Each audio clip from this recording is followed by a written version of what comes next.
दिल्लीवरून लिहून आलेला निर्णय फक्त वाचून दाखवला आहे. निर्णयाविरोधात शिवसेना सुप्रीम कोर्टात जाणार आहेत. उद्धव ठाकरे पक्षप्रमुख नाहीत, मग तुम्ही कोणाला भेटायला मातोश्रीवर जाताय? फावड्याचा वापर कसा होतो हे नितेश राणेंना माहिती आहे. फावड्याचा दांडा कसा असतो हे पण माहीत असेलच. शिवसैनिकात नाराजी नाही आहे, जनतेमध्ये नाराजी आहे. शिवसैनिकामध्ये चीड आहे आणि ही जी चीड निर्माण झाली याचा बदला जनतेच्या न्यायालयात जाऊन घेण्याचा एक शिवसैनिकाच्या मनामध्ये एक भावना, तीव्रतेची भावना ती निर्माण झालेली आहे.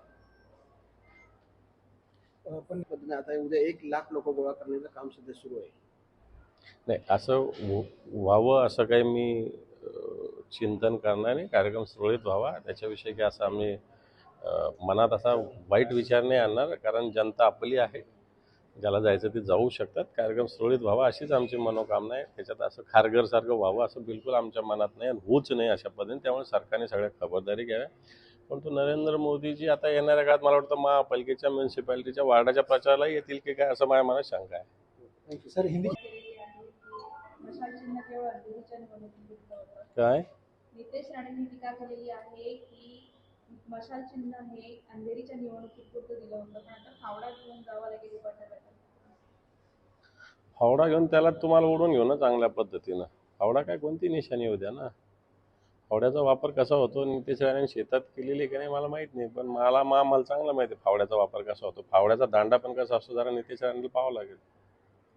निर्णयाकडे काय कटाक्ष निर्णयाकडे तुम्ही काय कटाक्ष नाही काय त्याला काय निर्णय तसा काय त्याच्यापेक्षा वेगळा निर्णय लागेल असं आम्हाला बिलकुल वाटत नव्हतं, कारण सगळेच लोक मिळालेले होते, सगळेच लोक एकत्र होते. आणि निर्णय काय घेतला अध्यक्षांनी? काय घेतला निर्णय? लिहून आलेला फक्त वाचून दाखवलेला आहे अध्यक्षांनी. बाकी काय केलं त्यांनी निर्णय घेतलेला नाही, निर्णय वाचून दाखवलेला आहे. कुठून तरी लिहून आलेला, मला वाटतं ते लिहून आला असं लिहून, आणि तेवढा त्यांनी वाचून दाखवला. 2018ला ज्या पक्षाच्या घटनेतील बदल झाले ते निवडणूक आयोगाला कळवण्यास उबाटा गटाने उशीर केला, त्यासाठी अंतर्गत धुसफूस सुरू आहे असं चर्चा आहे. मला वाटतं ह्या सगळ्या गोष्टी आहेत. 2018 2019ला बी फॉर्म कोणी दिले? हे जे लोक गद्दार पण गेले होते यांना बी फॉर्म कोणी दिले? उद्धवजींच्या सहीनेच गेले ना हे बी फॉर्म. ते कसे चालतात तुम्हाला? आणि मग 2018चं चालत नाही, 2019चं चालतं तुम्हाला. 2018चं कसं काय चालतं तुम्हाला? जर नव्हतं तर मग तुम्ही कोणाशी भेटायला जात होते मातोश्रीवर? उद्धवजी पक्षप्रमुख नाही तर मग तुम्ही कोणाशी भेटायला जात होते मातोश्रीवर त्या काळात? आता तुमचं आणि आमचं बिनसलं म्हणून तुम्ही या सगळ्या गोष्टी करताय, लोकांना कळतं.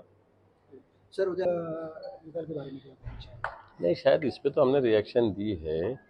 कल का जो रिजल्ट लगा है वो सिर्फ लिख के आया था, पढ़ के बताया गया है. ये तो होने ही वाला था, ये तो हमको पूरा अपेक्षित था, क्योंकि 9 महीने अगर लगा रहे तो मैं एक आधे बात को डिसमिस करने के लिए 9 महीने, अगर कोई अलग कोई रिजल्ट दे रहे तो हम समझ सकते थे आपने 9 महीने लिए, लेकिन 9 महीने में आपने क्या डिसीजन लिया तो डिसमिस किया. और शायद ये सब मिली जुली सबकी सरकार जो केंद्र की है, राज्य की है, सब जो हमारे में से गए हुए गद्दार लोग हैं, सब मिलजुल के सब बातें कर रहे हैं. लेकिन महाराष्ट्र की जनता इसका जवाब आने वाले इलेक्शन में देंगी. और ये न्यायालय कुछ भी करो, जनता का न्यायालय सब में बड़ा है.